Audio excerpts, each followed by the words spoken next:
저는 이병헌이 존재감과 아우라를 최근 이 장면에서 여실히 느꼈습니다. 바로 오징어 게임에서 검은 마스크를 쓰고 연기를 했을 때죠. 얼굴이 보이지 않음은 물론 음성 변조로 목소리조차 숨기고 있었음에도 대부분은 저처럼 단번에 이 캐릭터가 이병헌임을 금방 알아차릴 수 있었죠. 그만큼 그는 묵직한 존재감으로 수십 년째 충무로에서 살아남았는데 뭐 일적인 능력이야 그렇다 쳐도 그의 가정을 어떻게 지켜낼 수 있었던 걸까요? 이병헌의 분류는 죄질로 따지자면 일반적인 평범한 불륜이 아닌 아내가 임신했을 때 저지른 매우 악질적인 불륜이었음에도 말이죠. 오늘은 엄앵란에 이어 살아있는 보살로 추앙받는 이민정이 대체 왜 이병헌을 용서한 건지 그 이유와 더불어 당시 이 부부의 상황에 대한 조승우와 김가연의 고백에 대해 말해보고자 합니다. 대한민국 3대 도둑남 하면 흔히들 언급하는 게 24살의 한가인과 결혼한 연정훈, 말이 필요 없는 김태희의 남편 피, 그리고 무엇보다 12살의 나이 차이를 뚫고 이민정과 끝내 결혼한 이병헌이 있습니다. 이민정은 남편 이병헌조차 3대 도둑남이라고 질투받게 할 정도로 대한민국 대표 미녀 배우로 대중들에게 오랫동안 사랑받았습니다.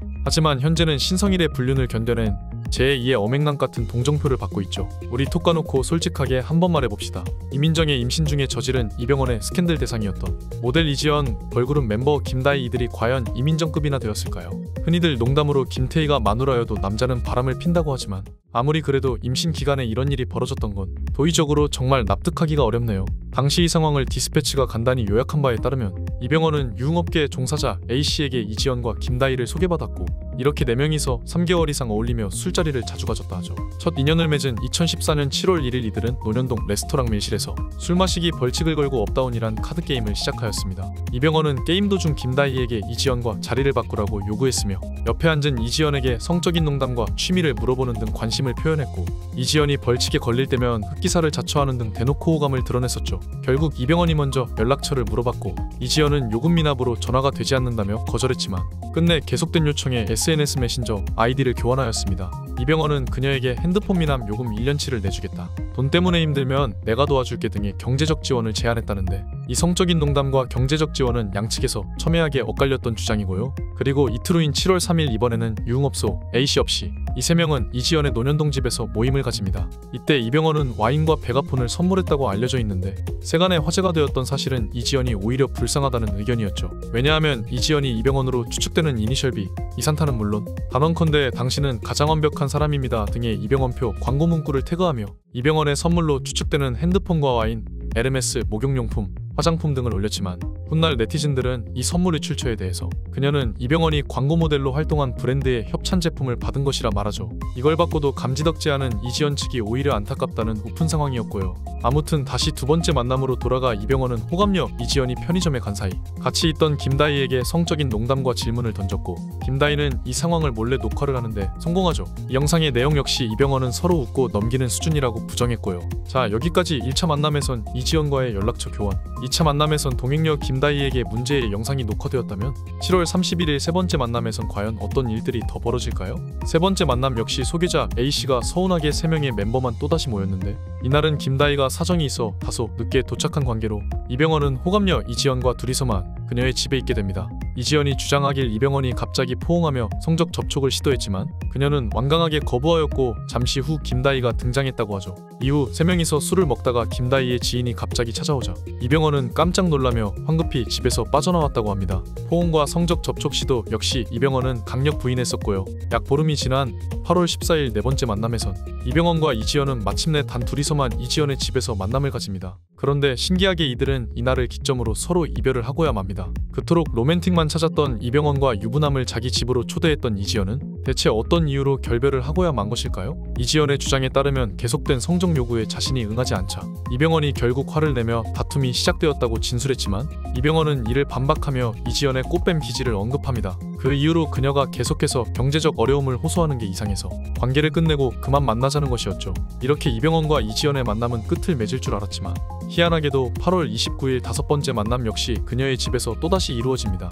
이때는 소개자 A씨와 김다희가 같이 참석하게 되는데 사연은 이렇습니다. 이지연은 이병헌의 일방적 결별 통보에 앙심을 품고 나를 잡아 다시 이병헌을 자신의 집으로 초대하죠. 이병헌이 참았으면 좋았건만 그는 내부자 촬영을 마치고 방문했고 이지연의 방으로 들어가 눕자라고 말했다 하죠. 이때 이지연은 왜 이별을 통보했냐고 물었고 이병헌이 여기에 답하며 별별 당시 상황에 대해 얘기하던 도중 잠시 후 김다희가 기다렸다는 듯이 이지연의 집에 깜짝 방문을 합니다. 김다희는 이병헌에게 대뜸 서론부터 말할까요? 아니면 본론부터 말할까요? 라고 협박하자 이병헌은 곧바로 소개자 A씨를 현장에 호출하죠. 이렇게 오랜만에 4명이 다시 모이자 김다희는 두 번째 만남에서 찍어둔 이병헌의 음담 패설 영상을 현장에서 공개합니다. 그리고 당황한 이병헌을 향해 50억을 합의금으로 요구하죠. 하지만 금세 정신을 차린 이병헌은 오히려 당당하게 너희들 정말 황당하다. 앞으로 그렇게 살지 말라며 이지연과 김다희를 훈계한 뒤 집을 떠났고 이후 소속 사관계자를 만나 경찰에 신고를 강행합니다.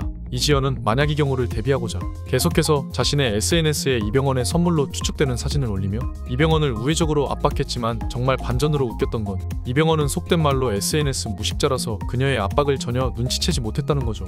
그렇기에 아주 자신있게 경찰에 신고를 했던 걸 수도 있고요. 지금까지 사건을 정리했는데 명백한 것은 이병헌은 피해자입니다. 이지연과 김다희는 협박을 했고 구속까지 받은 피의자죠. 하지만 지금 보기에도 민망한 이병헌의 좋아하는 메뉴는 너 그리고 유행어가 되었던 로맨틱 등의 발언을 하며 그들의 만남에서 적극적이었던 건 단언컨대 이병헌이었습니다. 만약 김다희가 영상을 근거로 성희롱으로 신고했다면 이병헌은 오히려 피의자 신분으로 전락할 수도 있던 문제였죠.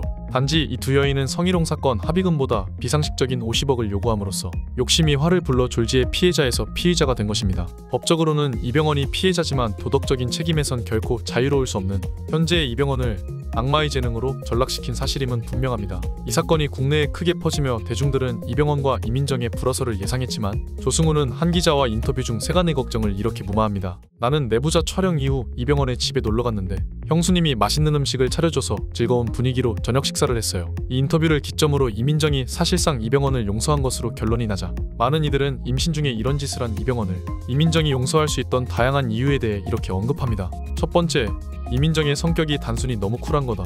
남편이 어떻게 하든 상관하지 않겠다는 얘기다. 두 번째, 이민정이 이병헌을 너무 사랑했기 때문이다. 이번 일은 사랑이 아니면 도저히 용서할 수 없는 일이었다. 세 번째, 이병헌의 재산과 능력 때문이다. 엄청난 재력을 갖춘 남편들은 바람을 피워도 보통 용서받는다지만 뉘우치는 남편을 돈으로만 바라보고 무감정으로 살아가는 건 어쩌면 아내들이 할 수 있는 가장 무서운 복수일 수도 있다. 하지만 개인적으로는 뭔가 잘 공감되지 않은 이유들인데 저는 김가연이 용서의 이유라고 주장한 다음 발언이 가장 와닿는 것 같네요. 그녀가 말하길 나는 이민정이 오히려 임신을 했기 때문에 버틴 것 같다.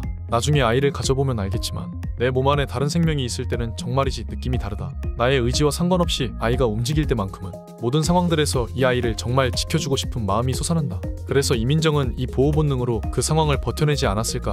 지금까지 언급된 다양한 용서의 이유 중에서 여러분들은 어떤 의견에 가장 공감이 가실까요? 다행인 건 이 사건 이후로 이병헌은 깊은 반성을 한 것 같습니다. 들리는 뉴스는 오로지 출산한 자녀를 잘 기르며 이민정과 화목한 시간을 보내는 뉴스들 뿐이죠. 잘 나가는 남자는 늘 여색을 조심해야 한다 했죠. 악마의 재능이기에 대중은 이병헌을 한 번은 용서했지만 만약 이런 일이 또다시 반복된다면 그때는 이병헌이 쌓아온 모든 게 무너지는 순간이겠죠. 앞으로는 기분 좋은 소식만 들리길 바라며 영상을 마치겠습니다. 감사합니다.